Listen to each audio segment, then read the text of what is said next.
그 다음 이제 6번째 문제로 가겠습니다. 6번째 문제.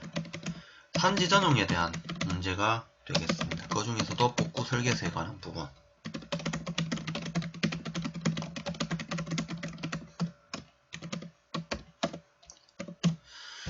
예. 산지 전용 허가지에 대한 복구 설계서에 대한 오늘 문제 6개요. 아니요, 8개였을 건데. 아닌가?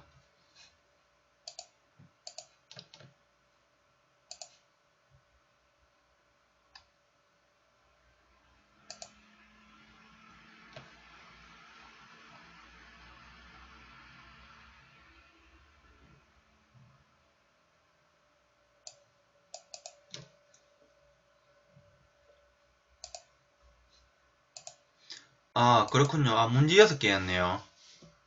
예, 6개 맞네요. 아, 제가 이 생각을 잘못하고 있었습니다.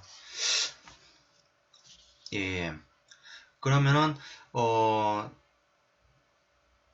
이 이후에 지금 두 개 문제는 아마 준비를 못 해 오셨을 거니까는, 예, 그러면은 제가, 예, 이거를, 그 산지 전용에 대한 그 문제를, 예, 마지막으로 할게요. 아, 이거 제가 오늘 잘못 알고 있었네요. 예. 하긴, 어차피 지금 벌써 10시 30분. 예, 그렇게 끝내고 토론을 간다든지, 예, 그렇게 제가 가도록 하겠습니다. 예. 예, 첫 번째. 우선 그러면은 이 산지 전용 허가지에 대한 복구 설계서에 관한 검토사항. 이 산지 전용이라는 거는 그 산지 그 관리법에 그 기준에 그 명시가 되어 있기 때문에 저는 산지 관리법의 개요로 시작을 하겠습니다. 그 우리가 이제 그 각종 그 법령 오늘 아마 이거 법령에 관한 문제가 오늘 이게 그 처음 그 문제죠. 이전에 한번 그 문제가 있었나요? 법령에 관한 예, 법령에 관한 문제는 오늘 이 문제가 예, 처음이 맞는 것 같습니다. 그 이제 그 보면 이제 산지관리법에 대한 그 개요. 저는 이제 그 법령에 보면은 산지관리법이 있고 산림자원의 조성 및 관리에 관한 법률이 있고 그 다음에 사방사업법 이런 그 다양한 그 산림 그 관련된 법령들이 있는데 거기 첫 파트에 보면은 그 법에 그 제정된 목적이 있습니다. 그 목적을 이제 개인적으로 공부해뒀다가 이제 혹시나 산지 그 뭐 전용 파트에 산지 전용 문제가 나왔을 때는 산지관리법에 대한 그 목적을 언급을 해주고 그 다음에 이제 뭐 산림자원의 조성 및 관리에 관한 법률에 관한 문제가 나왔을 때는 그 목적을 또 그 문제에서 언급을 해주고 이런 그 방식으로 저는 전개를 하는데요. 그러면은 그 산지 그 관리법의 그 개요 첫 번째 산지를 합리적으로 보존하고 이용을 한다. 그 다음에 두 번째, 그 임업의 발전과 산림의 다양한 그 공익 기능의 정진을 도모한다라는 거. 이게 그 산지관리법의 개요가 되겠고요. 그 다음에 이제는 그 산지 전용이란 무엇이냐에 대해서 간략하게 용어 설명도 곁들여 줄 그 필요가 있다라고 그 생각을 합니다. 그 첫 번째, 산지 전용이란 무엇이냐? 그 산지를 그 산지 이외의 용도로 사용을 하거나, 그 다음에 그 형질을 변경하고자 하는 것. 그게 그 산지 전용이 되겠고요. 이러한 그 산지 전용은 그 산지관리법의 규정에 따라서 그 허가가 이루어지고 경우에 따라서는 타당성 평가도 이루어진다라는 거. 예, 이게 그 산지 전용에 대한 언급이 되겠습니다. 그리고 이제 세 번째 파트 이제 와서는 그 산지 전용 허가지에 대한 그 복구 설계서에 대해서 이제 언급을 그 해보고자 합니다. 우선 첫 번째, 우선 그 산지 전용 그 허가지 복구 설계서를 작성함에 있어서는 우선 그 산지를 그 복구해야 한 사람은 그 산림청장 등에게 산지 복구 기간 등이 포함된 산지 복구 설계서를 제출을 하고 승인을 받아야 된다라는 거 언급을 해주고요. 그리고 이제 첫 번째 단락으로 다시 와서 작은 첫 번째 단락 와서 그럼 이런 그 복구 설계서를 그 작성함이 있어가지고 제출 기간은 어떻게 되느냐? 세 가지 경우로 나눌 수가 있겠습니다. 산지 전용의 기간이 만료되기 전이 있고, 산지 전용의 기간이 만료된 이후에, 그 다음에 중간 복구 명령을 받은 경우, 이렇게 세 가지로 구분을 할 수가 있겠고요. 그러면은 이제 그 첫 번째 산지 전용의 기간이 만료되기 전에 그 복구 설계서를 이제 제출하고자 하는 경우, 그 복구 공사에 착수하기 전에 이제 제출하게끔 그렇게 명시가 되어 있습니다. 그리고 두 번째는 그 산지 전용의 기간이 만료된 이후에 이제 그 복구 설계서를 그 제출하고자 하는 경우, 그때는 산지 전용 기간이 이제 만료되기 전 10일 이내의 기간에 그 제출하도록 해야 되고요. 그 다음에 이제 그 중간 복구 명령을 그 받은 경우, 이럴 때는 그 중간 복구 명령을 받은 날로부터 30일 이내의 기간에 그 제출을 하도록 해야 되는데, 제가 이거 그 경험을 바탕으로 설명드리면은, 이 세 가지 중에서도, 거의 대다수가 산지 전용의 기간이 이제 만료된 이후로, 그러니까는 이제 그 산지 전용 기간 그 만료 전 그 10일 이내의 기간에 그 복구 설계서를 제출하는 게 거의 대부분이다라는 거, 예, 아시면 될 것 같고요. 그러면 이제 이러한 그 복구 그 설계서의 그 작성 그 기준은 어떻게 되느냐? 그러니까 복구 설계서의 작성 기준이 있고 복구 설계서에 그 포함되어야 할 그 사항들이 있습니다. 거기에는 어떤 것들이 있느냐? 거기에 대해서는 이제 그 복구 설계 그 승인 신청서가 가장 먼저 들어가 있고요. 그 다음에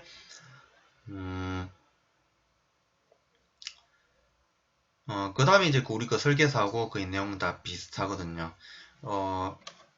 위치도가 있고, 현장 사진이 있고, 설계 설명서가 있고, 설계 적용 기준 있고, 시방서가 있고, 그 다음에 그 필지별 조서가 있고, 표준도가 있고, 그 다음에 원가 계산서, 단가 산출서, 그 다음에 노임단가 적용 기준, 각종 자재단가 적용 기준, 그 다음에 토공량 산출서가 들어갈 거고요. 그 다음에 이제 도면에서는 이제 실측도, 그 다음에 현황도, 지적도, 그 다음에 평면도, 종난도, 횡단도, 예, 이렇게 그 복구 설계서에 포함이 된다라는 거. 이게 그 복구 설계서의 작성 기준이 될 겁니다. 그리고 이제 이렇게 그 복구 설계서에 대한 이제 간략한 설명을 했으면은 이제 복구 설계서에 대한 검토 사항은 어떻게 되느냐? 이게 이제 그 산지 그 관리법의 그 복구 설계 그 승인 기준에 나와 있습니다. 거기에서는 크게 그 세 가지로 이제 구분이 되는데, 첫 번째는 공통적인 부분, 그 다음에 두 번째는 산지 전용, 산지 일시 사용의 경우, 그 다음에 세 번째의 경우에는 그 광물의 채굴, 그 토석 채취지의 경우로 그 구분을 할 수가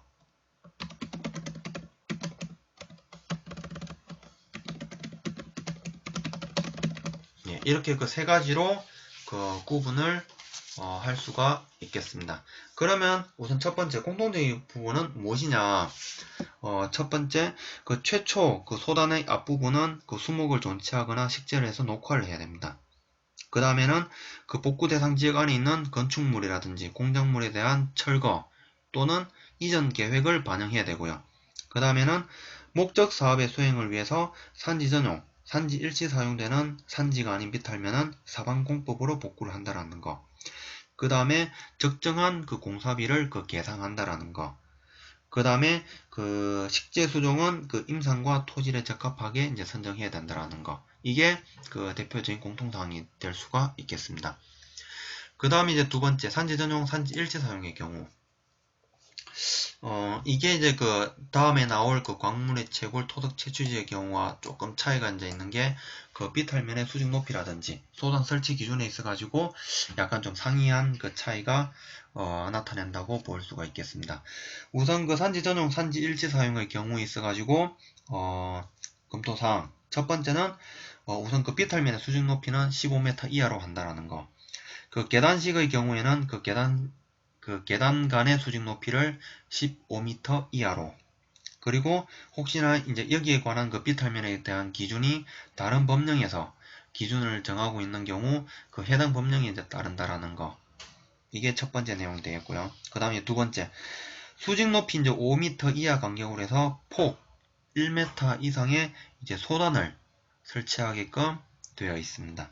그리고 이제 이러한 그 비탈면 그 기울기에 있어서는 그 토질에 따라서 그러니까는 경암이냐 풍암이냐 토사냐에 따라서 경암인 경우에는 1대 0.5 이하, 그 다음에 풍암인 경우에는 1대 0.8 이하, 그 다음에 토사의 경우에는 1대 1.0 이하로 하는데 제가 이제 보통 그 설계를 반영할 때는 무조건 토지를 토사를 기준으로 해서 그것도 1대 1.5 보다 더 완만하게 설계에 반영을 많이 하고 있습니다. 그렇게 이제 그 산지 전용 산지 일치 사용의 경우에 대한 그 검토 사항 그 기준이 되겠고요. 그 다음 이제 세 번째 그 광물의 채굴 토석 채취지의 경우에 있어서 검토 사항은 첫 번째 비탈면 수직 높이는 비탈면 수직 높이 15m 이하 간격으로 아까 그 산지 전용은 5m라고 했죠. 토덕 채취지는 15m입니다. 15m 이하 간격으로 해서 폭 5m 이상의 그 소단을 설치하게끔 그렇게 명시가 되어 있습니다. 아까 산지 전용 같은 경우에는 그 수직 높이 5m 이하 간격으로 폭 1m였죠. 그 토덕 채취지는 수직 높이 15m 이하 폭 5m 이상이라는 거 꼭 그 알아두시길 바라고요. 그 다음에 이제 그 비탈면 기울기 기준은 그 광물의 그 용도에 따라서 그러니까는 건축용 그 석재의 굴취라든지 채취를 하고자 하는 경우에는 1대 0.4 이하로 그 다음에 그 광물의 채굴 및 건축용 석재가 아닌 석재의 굴취 채취를 하고자 하는 경우 1대 0.5 토사 채취를 하고자 하는 경우 1대 1.0 이 그 비탈면 기울기 기준이 되겠습니다. 그리고 이제 이러한 그 소단에 그 발생하는 각각의 이제 비탈면의 각도라는 게 있는데 그 각도는 75도 이하라는 거. 이 그 각도 부분이 그 우리 그 산림과 임업 기술에 그 토속 그 채취지의 그 복구 그 파트가 있는데 그 책에서는 60도라고 나와 있습니다. 그 이렇게 그 내용이 상이한 경우에는 그 법령을 우선적으로 따라간다라는 거 꼭 명심하시길 바랍니다. 그리고 이제 거기에 대해서 이제 각각의 이제 소단 그 바닥에 대해서는 그 이제 수목을 식재하게끔 되어 있는데 평균 깊이는 1m 이상, 평균 나비는 3m 이상인 구덩이를 파고 흙을 이제 객토를 하고 거기에 그 수목을 식재하는 방식으로 그 복구 설계서를 작성한다라는 거. 예, 이게 그 해당 그 기준이 된다라고 보시면은 될 것 같습니다. 그러면은 이제 이렇게 네 번째까지 이제 검토 사항까지 이제 완료를 했으면은 다섯 번째 또 사례로 갑니다. 어떤 사례가 있느냐? 그 발주처는 그 한국전력 남부건설처였고요. 그 154kV 신김해 진양간 송전선로 건설공사 복구 설계 용역. 그러니까는 그 송전탑 그 건설지가 되겠죠. 거기에 대해서 이제 그 훼손지에 대한 그 복구 설계서를 그 제가 작성한 그 경험이 있습니다.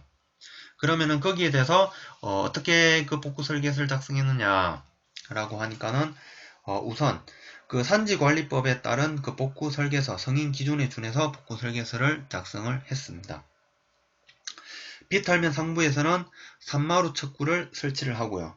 그리고 송전탑의 각 그 다리마다는 그 배수시설을 각각의 배수시설을 설치를 해서 유수가 그 이 훼손지에 그 유입되지 않도록 그 적절한 그 조치를 취해 주었습니다. 그리고 이제 비탈면 하단부에 대해서는 그 돌망태 공법을 그 적용을 하고 그리고 그 수직 높이 5m 이하 간격으로 해서 폭 0.5m 이상의 그 소단, 아까 그 규정이 1m라고 했죠. 예, 폭 1m 이상의 소단을 설치를 했습니다. 그리고 이제 비탈면 기울기는 사실 그 현장에 보면은 경암과 풍암을 이제 적용을 해서 하기보다는 저는 이제 가급적이면은 토사를 기준으로 해서 1대 1.5보다 완만한 정도로 유지를 함으로써 이제 혹시 모를 그 재해가 발생했을 경우에 그 아래쪽 그 민가에 이제 그 인명 피해라든지 그 재해가 발생하면 안 되지 않습니까? 그래서 그 부분을 충분하게 고려를 해서 그 해당 그 산지관리법상의 기준보다도 더 완만하게 그런 그 기준을 적용을 해서 저는 복구 설계서를 작성을 했습니다. 그리고 이제 그 외에 또 들어가는 공법으로는 초류종자를 이제 파종을 하고요. 그 다음에 이제 그 위에는 코어넷이라든지 그 거적덮기로 이제 비탈덮기를 해주고, 그 다음에 그 일정 간격으로 그 묘목을 그 식재하는 방식으로, 예, 그런 식으로 사업을 했습니다. 그리고 이제 여기에 대해서 그 종단도를 그 이제 그려줄 건데, 이제 우선 하단부에 돌망태를 설치를 해주고, 수직 높이 5m 간격으로 5m 이하 간격으로 폭 1m 이상 소단을 설치해주고, 그 다음에 이제 소단 내측에는 이렇게 횡수로를 저는 설치를 해줍니다. 그리고 또 필요에 따라서는 여기에서 그 식생 토낭 쌓기를 적용을 해줄 때도 있고요.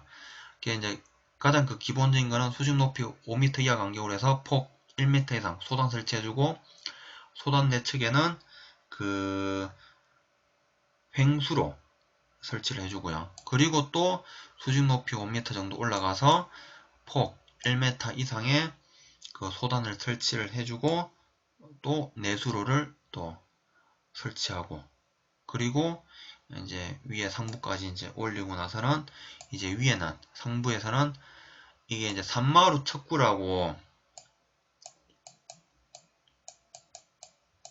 이게 지금 종단도상인데 평면도를 그 기준으로 제가 설명을 드리겠습니다. 이게 그 있고, 위에 이제 상부에는 이제 그 일반 그 산림지로 되어 있고, 이제 송전탑이, 예, 이렇게 올라가면서 이렇게 이제 훼손지가 발생한 부분이 있는데, 이 상부에서 내려오는 그 유수들이 이 훼손지에 들어오지 않게끔 이렇게 훼손지 상부를 이렇게 둘러서 유수를 분산시켜주는 역할, 이게 그 산마루 척구가 되겠습니다. 이런 식으로 저는 이제 그 설계를 해줬고요. 그리고 이제 여기에서는 수직 높이 5m, 그 다음에 소단간 간격은 0.5m, 그 다음에 그 공법은 이제 뭐 초리 동작 파종이 있고, 비탈 덮기 공법이 있고, 묘목 그 식재 공법이 있고, 그 다음에 기울기는 1대 1.5보다 더 완만하게, 그리고 그 소단으로부터 그 이 비탈면에 대한 그 각도, 이 각도는 아니다 이거 아니에요. 그 산지 전용에서는 각도 아니에요. 이게 만약에 혹시나 그 토득 채취지 같은 경우에는 75도라는 거 그 해주고, 일반 그거 산지 전용지 같은 경우에는 그냥 그 기울기 기준으로 토사일 때하고 경암일 때하고 풍암일 때 구분한다는 거. 예, 이건 제가 좀 실수했습니다. 예, 이런 식으로 한다는 거. 그리고 상부에 산마루 척구. 예, 이런 식으로 저는 왜 이러지? 종단도면을 그려줍니다. 예, 이렇게 해주고요. 9월사님, 산마루 척구의 재료와 형태. 예, 재료 넣습니다. 이때 우리가 보통 산지 전용을 할 때는 토사 척구는 절대로 안 합니다. 재료는 이제 보통 그 식생 마대를 쓰는 경우가 있고 식생 토낭을 사용하는 경우가 있고 그 다음에 떼수로를 하는 경우가 있습니다. 이 세 가지가 가장 대표적인데 떼수로도 활착률이 굉장히 낮기 때문에 저는 이 떼수로 적용 안 합니다. 주로 이제 그 식생 그 토낭수로나 식생 그 마대수로를 하는데 그 경고도로 따지면은 이 식생 토낭수로가 경고도가 제일 우수하고요.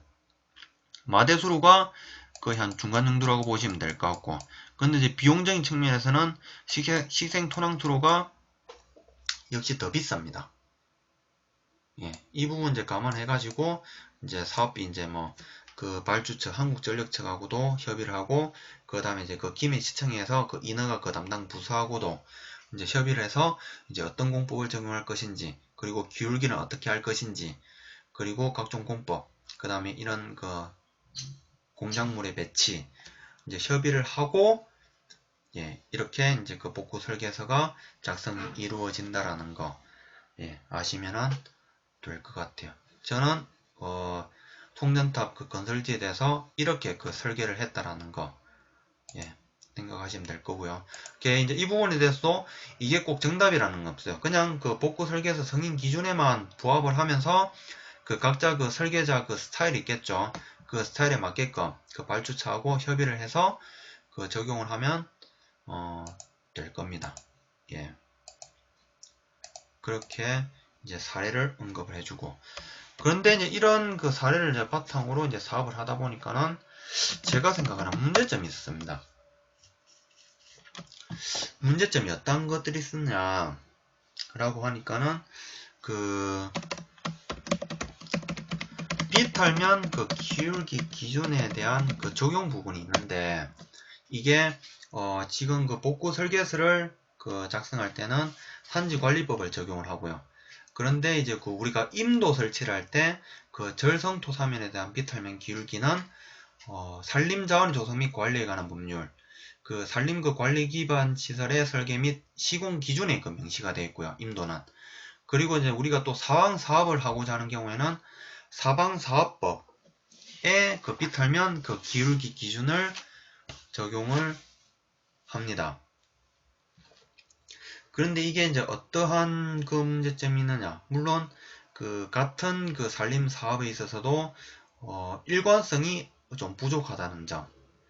그리고 녹화 정도에 따라서도 기준을 좀 달리 적용할 필요성이 있겠는데 뭔가 이제 그 규제적인 그 강도로 따지면은 산지관리법이 제일 좀 엄격하고 그 다음이 사방사업법 그 다음이 그 임도를 설치할 때 산림자원 조성 및 관리에 관한 법률 이 순서로 그 기준이 좀 엄격성에 대해서 좀 차이가 발생한다라는 거 그 생각을 하시면 될 것 같아요. 그래서 이제 여기에 대해서 법령에 따라서 비타민 기울 기준 상이하고 또 토질 구분도 다르다.